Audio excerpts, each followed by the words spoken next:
ఈ మధ్యనే శ్యామ్ సింగారాయ్ సినిమాతో బ్లాక్ బస్టర్ అందుకున్న నేచురల్ స్టార్ నాని తాజాగా ఇప్పుడు అంటే సుందరానికి సినిమాతో ప్రేక్షకుల ముందుకు రాబోతున్నారు. బ్రోచే వారెవరురా ఫేమ్ డైరెక్టర్ వివేక్ ఆత్రేయ దర్శకత్వం వహిస్తున్న ఈ సినిమాలో మలయాళం బ్యూటీ నజ్రియా నజీం హీరోయిన్ గా నటిస్తోంది.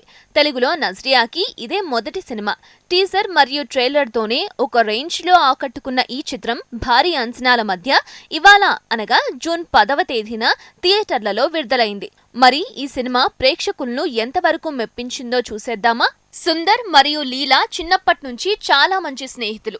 కానీ వారిద్దరూ వేరువేరు సంప్రదాయాల మధ్య పెరిగారు. వారిద్దరి మతాలు కూడా వేరు. లీలా అంటే సుందర్ కి ఎప్పటినుంచో చాలా ఇష్టముంది. కానీ అది బయటికి చెప్పడానికి భయపడుతూ ఉండేవాడు. ఇక కాలంతో పాటే వారి స్నేహం ప్రేమగా మారింది. కానీ వారు విభిన్న కులాలకు సంబంధించిన వారు కావడంతో వారి ప్రేమ విషయాన్ని వారి కుటుంబ సభ్యులతో చెప్పడానికి భయపడతారు. ఈ నేపథ్యంలోనే ఆ రెండు కుటుంబాలని కలపడానికి ఒక ప్లాన్ వేస్తారు. ఆ ప్లాన్ ఏంటి? అది ఎంతవరకు వర్కౌట్ అయింది? చివరికి వీళ్ళిద్దరి కథ ఏమైంది తెలియాలంటే సినిమా చూడాల్సిందే.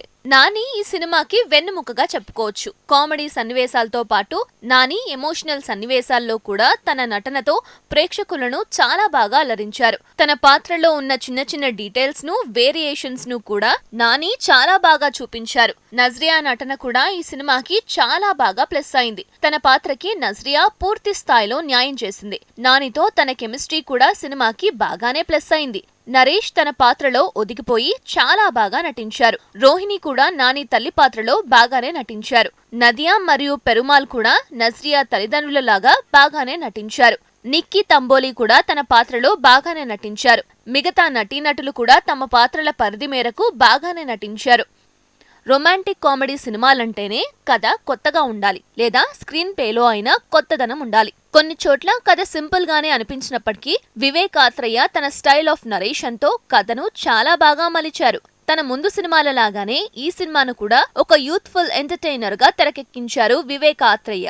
ముఖ్యంగా చాలా పాత్రల విషయంలో డైరెక్టర్ డీటెయిలింగ్ బాగుంటుంది. సినిమాటోగ్రఫీ అందించిన విజువల్స్ చాలా బాగున్నాయి. ఎడిటింగ్ పర్వాలేదు అనిపిస్తుంది. వివేక్ సాగర్ సంగీతం కూడా చాలా బాగుంది. మైత్రి మూవీ మేకర్స్ వారి నిర్మాణ విలువలు కూడా సినిమాకి బాగా ప్లస్ అయ్యాయి. సినిమా చాలా ఆసక్తికరంగా మొదలవుతుంది. ఫస్ట్ హాఫ్ మొత్తం పాత్రల ఇంట్రొడక్షన్, కథ ఎస్టాబ్లిష్మెంట్ చేయడం, కామెడీ సన్నివేశాలతో అయిపోతుంది. అయితే ఫస్ట్ హాఫ్ లోని కొన్ని సన్నివేశాలు మాత్రం కొంచెం బోరింగ్ గా అనిపిస్తాయి. ముఖ్యంగా నాని కుటుంబ సభ్యులతో వచ్చే సన్నివేశాలు కొంచెం విభిన్నంగా తీర్చిదిద్దారు. ఇంటర్వెల్ సన్నివేశం సినిమాపై ఆసక్తి పెంచుతుంది. ఇక ఈ సినిమా ఇంటర్వెల్ తర్వాత మళ్లీ బాగానే సాగుతుంది. ముఖ్యంగా ఎంటర్టైన్మెంట్ కు పెద్దపీట వేశారు చిత్ర డైరెక్టర్. క్లైమాక్స్ ను కూడా హడావిడిగా కాకుండా అన్ని పాత్రలకు ఒక హ్యాపీ ఎండింగ్ ఇచ్చారు. అంటే సుందరానికి అన్ని వర్గాల ప్రేక్షకులను మెప్పించే సత్తా ఉంది.